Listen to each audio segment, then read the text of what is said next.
Ok, on va recommencer avec Macron, mais vous allez voir, ça va être court. L'idée que nous ne serions plus dans une démocratie, qu'il y a une forme de dictature qui s'est installée. Mais allez en dictature. Une dictature, c'est un régime où une personne ou un clan décide des lois. Vous nous direz en commentaire si vous pensez, selon la définition de Macron, que nous sommes bien dans une dictature aujourd'hui. Et si oui, une dictature, mais au service de quelle classe? Bonjour à toutes et à tous, et bienvenue dans Actu Réfractaire, votre quotidienne d'actualité critique. Vous savez que vous êtes plus de 80 000 à vous être abonnés après un an d'existence de la chaîne. C'est pas mal, non?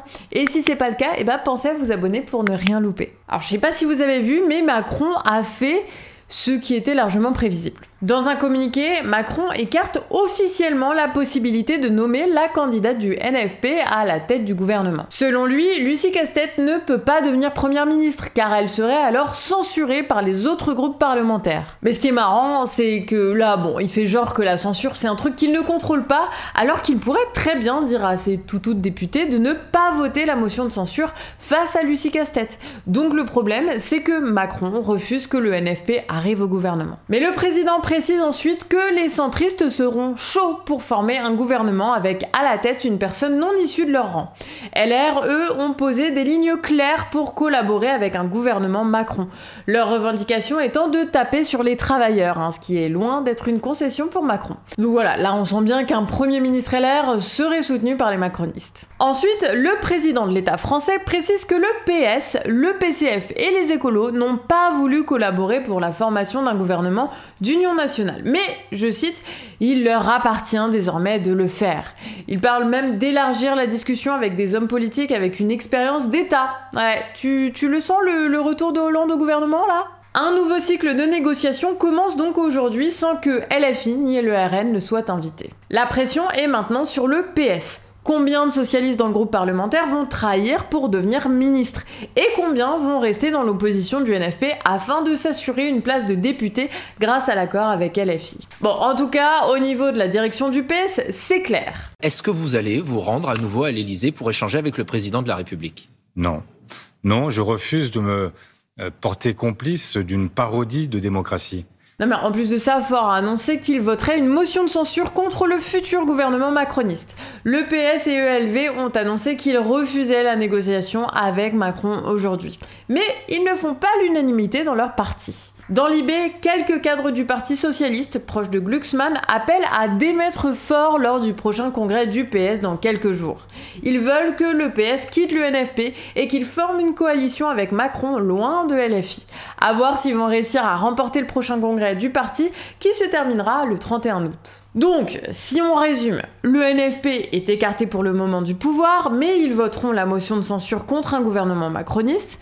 Mais alors, que va faire le RN? Bon, en vérité, ce sont les faiseurs de loi. Tout va se jouer sur le fait qu'ils votent ou non une motion de censure contre un gouvernement macroniste.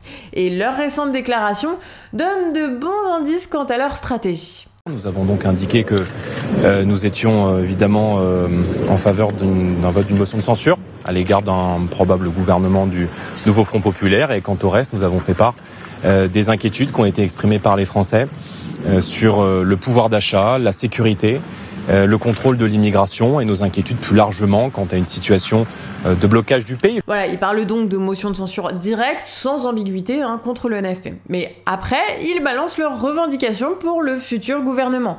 Sécurité, immigration, pouvoir d'achat et stabilité des institutions.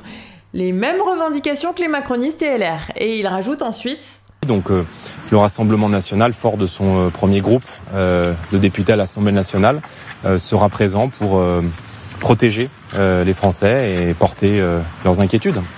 Voilà, donc là, clairement, ils ne disent pas qu'ils vont censurer Macron, ils disent qu'ils vont porter les revendications à l'Assemblée.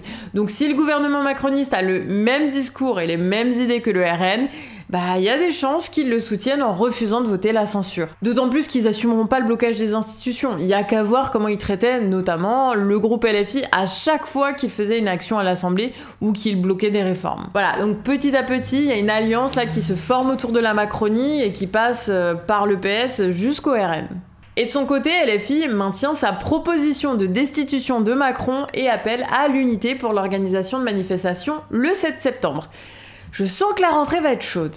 Ce qui nous amène à une seconde question, et je vais vous la poser directement, donc n'hésitez pas à répondre en commentaire. Est-ce que vous comptez participer à cette manifestation pour la destitution de Macron? Et allez, on finit encore une fois avec Macron, mais Macron de 2017. Nos institutions, décriées par certains, doivent retrouver aux yeux des Français l'efficacité qui en a garanti la pérennité. Car je crois aux institutions de la Ve République et ferai tout ce qui est en mon pouvoir pour qu'elles fonctionnent selon l'esprit qui les a fait naître. Pour cela, je veillerai à ce que notre pays connaisse un regain de vitalité démocratique. Les citoyens auront voix au chapitre, ils seront écoutés. Passons maintenant au bref avec des sujets dont on parle assez peu ailleurs. Déjà avec la Kanaki Nouvelle-Calédonie qui s'enfonce dans une crise économique, sociale et financière.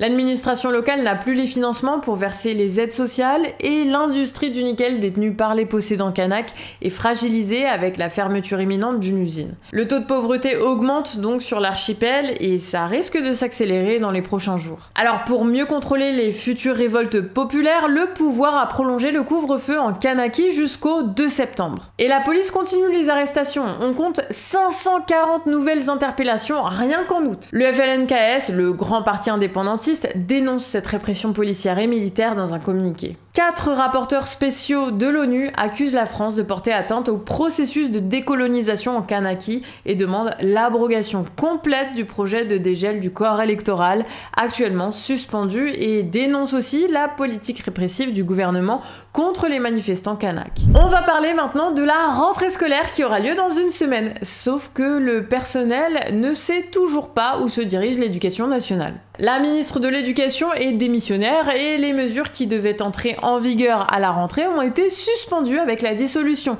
Et depuis le Covid, la communication interne du gouvernement est hyper confuse. Elle se fait par les médias au dernier moment et non pas par l'administration. Donc je peux vous dire que la colère monte. Dans le premier degré, les syndicats appellent à la grève pour s'opposer notamment à la généralisation des évaluations nationales dans les classes de l'école primaire. Les enseignants dénoncent une mesure qui est complètement inutile et qui génère du stress et pour les élèves et pour les enseignants, et sans résoudre les difficultés des élèves et qui en plus est inadaptée par rapport à la réalité du terrain.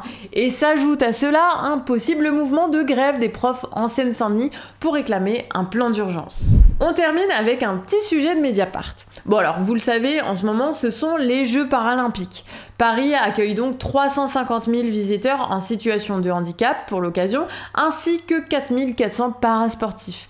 Sauf qu'un représentant de l'APF France Handicap dénonce une situation de ségrégation dans la capitale et une atteinte au droit de circulation tellement la ville est peu accessible aux personnes en situation de handicap. Les trottoirs sont difficilement praticables, seulement 9% des métros sont accessibles en fauteuil, et puis même quand il y a des rénovations, l'accessibilité elle est pas prise en compte, et faute de maintenance, les rampes de bus sont souvent défaillantes. Et c'est aussi la galère pour les RER et la SNCF, où il faut arriver 30 minutes en avance pour être pris en charge par un agent. Enfin bref, ça fait beaucoup. Au point où le Conseil de l'Europe a dénoncé la violation des droits des personnes en situation de handicap par l'État français. Et pareil, 2 ans plus tôt, le Haut Commissariat de l'ONU a déclaré dans un rapport « La France n'a pas encore intégré l'approche du handicap fondée sur les droits de l'homme ». Et il y a aussi une phrase très forte dans ce rapport qui résume assez bien la situation. En France, les personnes handicapées sont perçues comme des objets de soins et non comme des sujets de droit. Et ben voilà, c'était une bien belle actu réfractaire rendue possible grâce à votre soutien. Donc si vous aimez notre travail, eh bien vous pouvez le soutenir avec des dons réguliers sur Tipeee. C'est vraiment indispensable pour qu'on continue notre travail en toute indépendance. Demain, on parlera de la Palestine et du Liban. Et sachez qu'à l'écriture, c'était Johan pour l'actu principale et Maxime pour les brèves. Au montage, c'est Monteur Décolonial. Et sur ce, je vous fais des bisous et je vous dis à demain, 18h. Ciao!